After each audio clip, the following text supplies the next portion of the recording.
converso agora com a jornalista, bailarina, fotógrafa Camila Vinhas Ítavo. Ela esteve um tempo lá no Xingu, reuniu várias fotos daquela região e agora expõe o seu trabalho na Biblioteca Municipal de Araçatuba, ali no saguão da biblioteca, e é sobre isso que a gente vai falar agora. Bom dia, Camila, tudo bem? Bom dia, Alessandra. Camila, como é que foi essa ideia de ir para o Xingu? Olha, não foi uma ideia minha, foi um convite inesperado.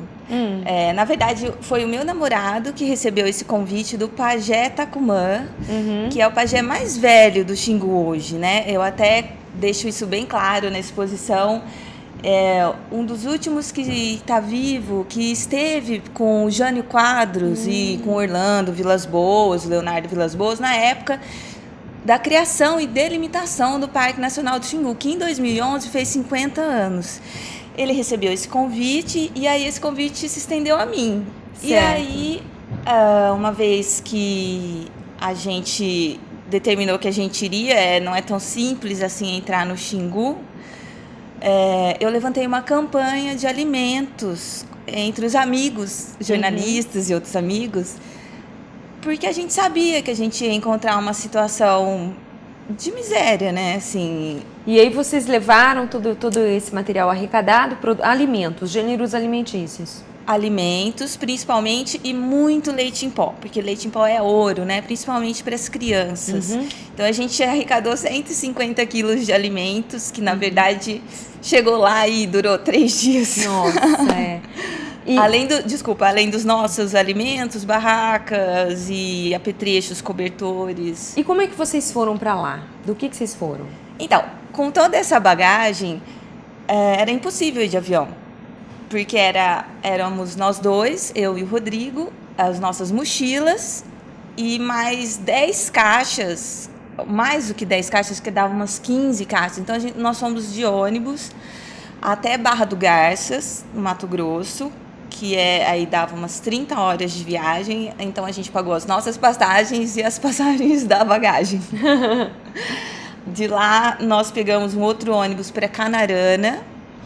E aí o motorista de ônibus deixou a gente no hotel, porque ele não tinha condições de deixar a gente na rodoviária. E aí a gente dormiu uma noite em Canarana. E então a gente foi até a FUNAI, se comunicou de Canarana, se comunicou com o Tacumã e pegou um avião de Canarana até lá, que dá um voo de 45 minutos. O voo, um voo mais comercial? Lindo que eu já fiz na vida. É um voo particular. Ah, tá. E por que foi o voo mais lindo? Porque você vê a maravilha que é a floresta amazônica no Xingu. E no Xingu é a floresta amazônica com cerrado. Então, é muito, muito lindo mesmo. É muito especial e você vê perfeitamente como a delimitação do parque realmente salvaguarda a mata. Porque você vê certinho onde acaba a delimitação, acaba a mata. E aí é pasto. Você fez fotos aéreas também? Fiz. Elas estão expostas lá na biblioteca também. Agora, Camila, vocês ficaram ali na região centro-oeste, então, porque o Xingu ele se estende até o norte do país, né? Isso. Vocês ficaram ali naquela região. Isso. Quanto tempo você ficou lá? Certo. Então, assim, só para... nós fomos, então, o pajé Tacumã é da aldeia Camaiurá, né? Pajé da tribo Camaiurá. A tribo Camaiurá, ela fica no Alto Xingu, né? Na verdade, é chamado Alto Xingu, mas está bem no centro do Xingu. Então, é Mato Grosso mesmo. Eu fiquei um mês, um pouco mais de um mês. O Rodrigo ficou um pouco mais ainda. Ele voltou comigo até Canarana e depois ele voltou. E eu voltei para apresentar um espetáculo na Caixa Cultural da Praça da Sé. Então, eu saí do Xingu e fui apresentar na Praça da Sé um filme ao vivo chamado Super Night Shot, que eu estava comentando. E então foi um mês, mas foi muito mais. Eu gostaria que você comentasse como é que foi a convivência, o que foi mais difícil, como é que você tomava banho, do que você se alimentava. Conta pra gente esses detalhes. Bom, nós levamos alimentos para nós também, né? E no momento em que a gente ficou hospedado na Oca do Pajé Tacumã, E uma oca, ela abriga toda a família. Então, os avós, os filhos, os netos, esposas, esposos, Todas todo as gerações mundo. numa única oca, que deve ser grande, né? Bem grande, é bem grande, é uma arquitetura muito interessante, muito bonita e muito funcional. E feita do quê? Feita de madeiras, são troncos específicos. Desculpa, agora eu não vou me lembrar o nome da árvore que eles utilizam. E palha em cima, né? E mais ou menos quantos metros quadrados? Olha, tem oca que tem mais de 100.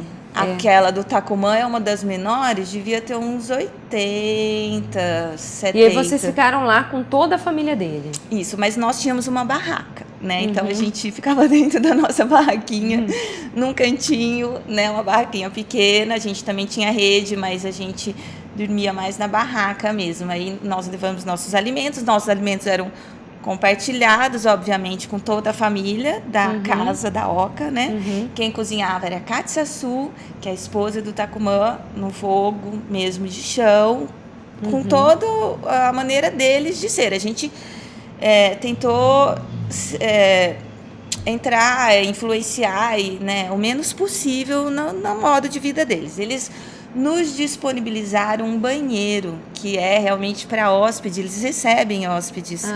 E também para as professoras, porque funciona uma escola estadual lá, diariamente.